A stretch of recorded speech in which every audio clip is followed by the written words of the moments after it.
पटना में दीपक के नाले में गिरे हुए करीब 50 घंटे बीत चुके हैं, लेकिन अभी तक कोई कामयाबी हासिल नहीं हो पाई है। एनडीआरएफ का कहना है कि रेस्क्यू ऑपरेशन में कई तरह की दिक्कतें आ रही हैं, लेकिन जब तक जिला इंतजामिया चाहेगा तब तक ये ऑपरेशन जारी रहेगा। एनडीआरएफ के कमांडेंट विजय कुमार सिन्हा ने न्यूज 18 से खास गुफ्तगू की।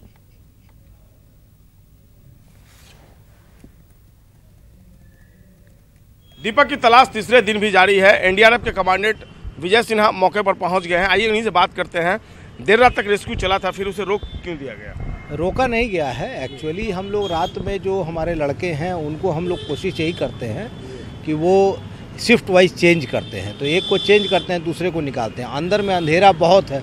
अंधेरा में लड़कों का एक तो कि है कीचड़ है, अब कीचड़ के अंदर मूवमेंट बहुत डिफ़िकल्ट है, तो उस कारण से रोका नहीं, लेकिन हाँ वही शिफ्ट वाइज उसको चेंज कर करके कराया जा रहा है। अभी मॉर्निंग में पानी क्योंकि उधर ज़्यादा जाम हो गया था तो उन लोगों ने पानी का फ्लो खोला है। अभी हम लोग वेट कर रहे हैं कि उसमें कुछ अगर मिलता है तो उसके आगे, क्योंकि हर जहाँ चैम्बर है इसका पानी जो इधर जा रहा है उसमें हम लोग एक कोई चीज़ डाल के हम देख रहे हैं कि आगे तक वो पहुँच रहा है कि नहीं। ये डिफ़िकल्टीज क्यों आ रही है? मैप नहीं होने की वजह से या फिर कुछ दूसरा रीज़न हो सकता है? नहीं, इसका मैप नहीं होना ही हम नहीं कह सकते हैं कि मैप नहीं होगा। रीज़न ये है कि नाला तो हर जगह कनेक्टिविटी में है।